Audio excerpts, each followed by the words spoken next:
Next प्रश्न है कि भारत में प्रचुर मात्रा में उपलब्ध महत्वपूर्ण नाभिकीय ईंधन कौन है। भारत में प्रचुर मात्रा में उपलब्ध महत्वपूर्ण नाभिकीय ईंधन कौन है। आपके ऑप्शन है ए यूरेनियम, बी थोरियम, सी प्लूटोनियम और डी इरिडियम।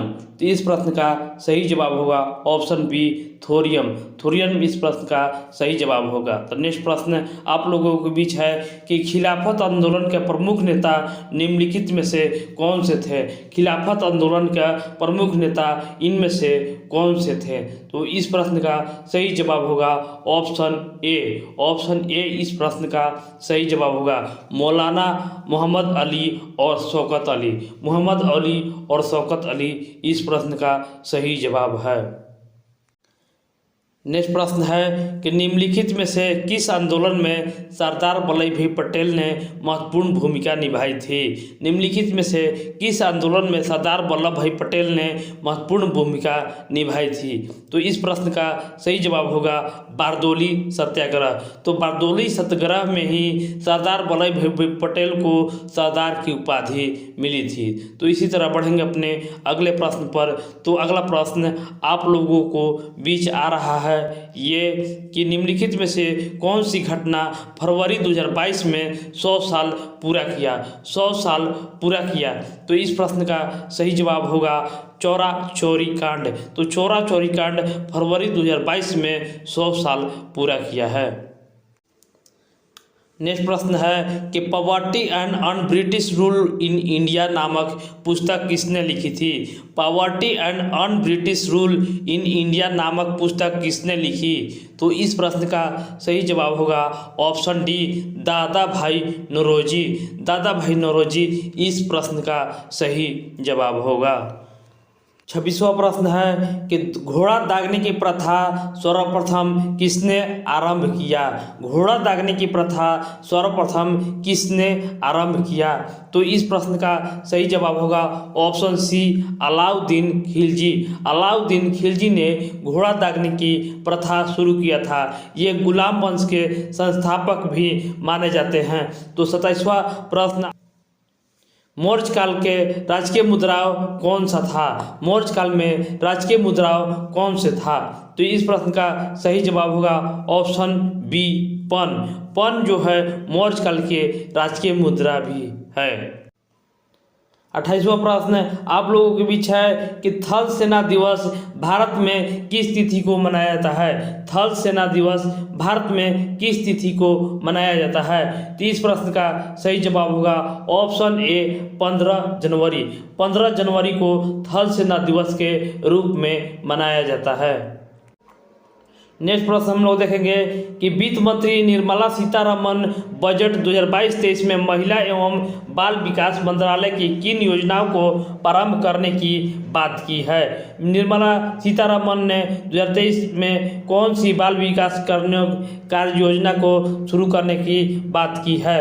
तो इसका सही जवाब होगा उपयुक्त सभी। मिशन शक्ति, मिशन वात्सल्य, आंगनबाड़ी पोषण और इनमें से सभी इस प्रश्न का सही जवाब होगा। तो नेक्स्ट आप लोग को विचार रहा है कि विधान परिषद की कुल सदस्य संख्या का कितना भाग विधानसभा से चुनकर आता है। विधान परिषद की कुल सदस्य की संख्या का कुल कितना भाग विधानसभा से चुनकर आता है। तो ये इस प्रश्न का सही जवाब होगा ऑप्शन बी 1/3 भाग। 1/3 भाग विधान परिषद की कुल सदस्यों की संख्या विधान परिषद में विधानसभा से चुनकर आता है।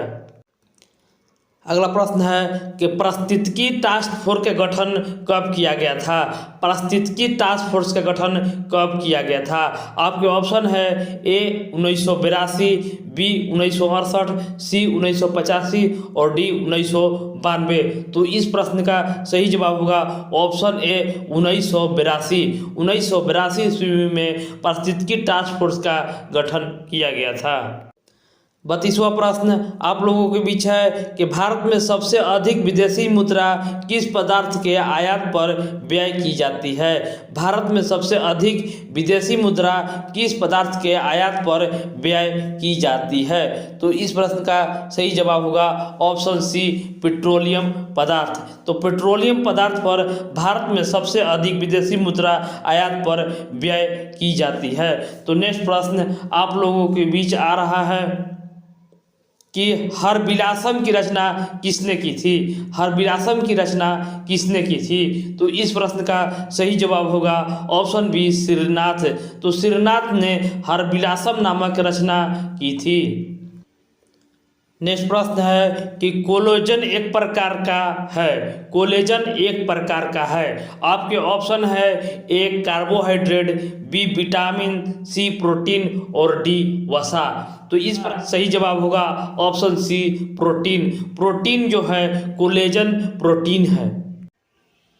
नाथुला दर्रा भारत के किसके पड़ोसी देश से जोड़ता है। नाथुला दर्रा भारत के किस पड़ोसी देश से जोड़ता है। तो इस प्रश्न का सही जवाब होगा ऑप्शन ए नाथुला दर्रा चीन में स्थित भारत और चीन को जोड़ता है, जो चीन को सिक्किम से जोड़ता है। 36वां प्रश्न है इनको नए चेयरमैन बनाया गया है। इसरो का नया चेयरमैन किसे बनाया गया है। इसरो का नया चेयरमैन किसे बनाया गया है। तो इस प्रश्न का सही जवाब होगा ऑप्शन सी एस सोमनाथ को। एस सोमनाथ को इसरो का नया चेयरमैन बनाया गया है। नेक्स्ट प्रश्न है कि देश के किस राज्य में सर्वाधिक वन क्षेत्र है। देश के किस राज्य में सर्वाधिक वन क्षेत्र है। आपके ऑप्शन है ए अरुणाचल प्रदेश, बी मध्य प्रदेश, सी सिक्किम और डी छत्तीसगढ़। तो इस प्रश्न का सही जवाब होगा ऑप्शन बी मध्य प्रदेश में सर्वाधिक वन क्षेत्र स्थित है। तो इस प्रश्न का सही जवाब होगा ऑप्शन बी मध्य प्रदेश। 38वां प्रश्न आप लोगों के बीच है कि हाल ही में किस देश ने एक इच्छा मृत्यु की मशीन सुसाइड पोर्ट की कानूनी मंजूरी दी है। हाल ही में किस देश ने एक इच्छा मृत्यु की मशीन सुसाइड पोर्ट को कानूनी मंजूरी दी है। तो इस प्रश्न का सही जवाब होगा ऑप्शन सी स्विट्जरलैंड। तो स्विट्जरलैंड इस प्रश्न का सही जवाब होगा। नेक्स्ट प्रश्न आप लोगों के बीच है कि एथिकल रिलीजन नामक पुस्तक के लेखक कौन है। एथिकल रिलीजन नामक पुस्तक के लेखक कौन है। तो इस प्रश्न का सही जवाब होगा ऑप्शन डी महात्मा गांधी। तो महात्मा गांधी एथिकल रिलीजन के लेखक हैं। 40वां प्रश्न आप लोगों के बीच है कि अंतर्राष्ट्रीय ओलंपिक समिति का मुख्यालय कहाँ है। अंतर्राष्ट्रीय ओलंपिक समिति का मुख्यालय कहाँ है। तो इस प्रश्न का सही जवाब होगा ऑप्शन बी लुसाने। लुसाने में अंतर्राष्ट्रीय ओलंपिक समिति का मुख्यालय स्थित है। नेक्स्ट प्रश्न है कि ट्विटर के वर्तमान सीईओ कौन है। ट्विटर का वर्तमान सीईओ कौन है। आपके ऑप्शन है ए समीर अग्रवाल, बी शांतनु नारायण, सी टिम कुक, डी पराग अग्रवाल। तो इस प्रश्न का सही जवाब होगा ऑप्शन डी पराग अग्रवाल। तो ट्विटर का वर्तमान सीईओ पराग अग्रवाल हैं। 42वां प्रश्न है कि निम्नलिखित में से कौन सा मिलान गलत है। निम्नलिखित में से कौन सा मिलान गलत है। संघ शक्ति समिति, जवाहरलाल नेहरू, प्रांतीय संविधान समिति, सरदार वल्लभ भाई पटेल, प्रारूप समिति, बी आर अम्बेडकर और संचालन समिति जवाहरलाल नेहरू। तो इस प्रश्न का सही जवाब होगा ऑप्शन डी जवाहरलाल नेहरू जो हैं वो इसका मिलान गलत है। तो 43वां प्रश्न आप लोगों के बीच है कि भोजन में मोनोसोडियम ग्लूटामेट का उपयोग किया जाता है।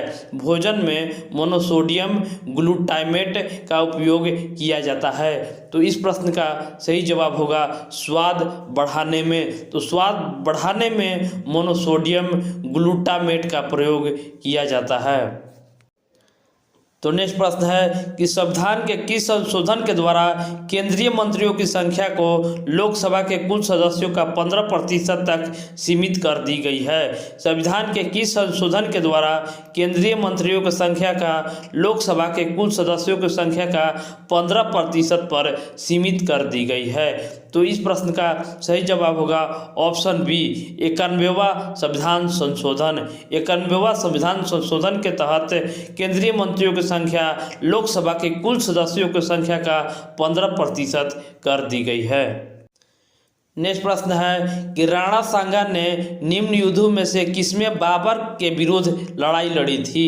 राणा सांगा ने निम्न युद्धों में से किसमें बाबर के विरुद्ध लड़ाई लड़ी थी। तो इसका सही जवाब होगा बी खानवा का युद्ध। खानवा का युद्ध में राणा सांगा ने बाबर के विरुद्ध युद्ध लड़ी थी। तो नेक्स्ट प्रश्न है कि ग्लोबल हंगर इंडेक्स 2021 में शीर्ष स्थान पर कौन सा देश रहा। ग्लोबल हंगर इंडेक्स 2021 में शीर्ष स्थान पर कौन सा देश रहा। तो इस प्रश्न का सही जवाब होगा ऑप्शन ए सोमालिया। तो हंगर इंडेक्स 2021 में शीर्ष स्थान पर सोमालिया देश रहा। तो 47वां प्रश्न आप लोगों के बीच आ रहा है कि संयुक्त राष्ट्र महासभा ने किस वर्ष को मोटे अनाज का अंतर्राष्ट्रीय वर्ष घोषित किया गया है।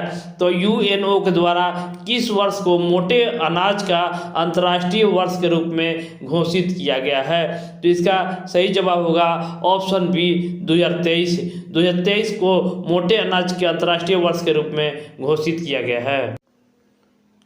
जब कोई वस्तु ऊपर से गिराई जाती है तो उसका भार होता है। जब कोई वस्तु ऊपर से गिराई जाती है तो उसका भार होता है।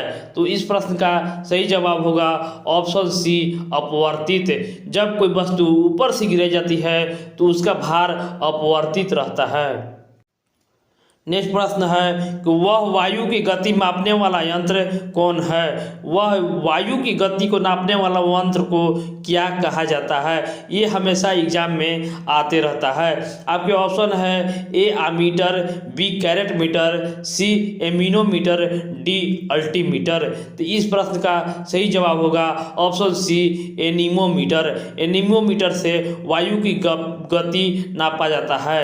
तो नेक्स्ट और 50वां क्वेश्चन आप लोगों के बीच है कि स्वतंत्र भारत की प्रथम औद्योगिक नीति का घोषणा कब की गई थी। स्वतंत्र भारत की प्रथम औद्योगिक नीति की घोषणा कब की गई थी। तो इस प्रश्न का सही जवाब होगा 1948 ईस्वी में की गई थी। तो प्रथम औद्योगिक नीति घोषणा 1948 ईस्वी में की गई थी। तो ये वीडियो आपको कैसा लगा हमारे कमेंट बॉक्स में कमेंट करते रहिएगा और इस चैनल पर लाइक शेयर और सब्सक्राइब करते रहिएगा और प्रीवियस वीडियो भी डिस्क्रिप्शन में है उसको भी आप लोग ज़रूर देख लीजिएगा।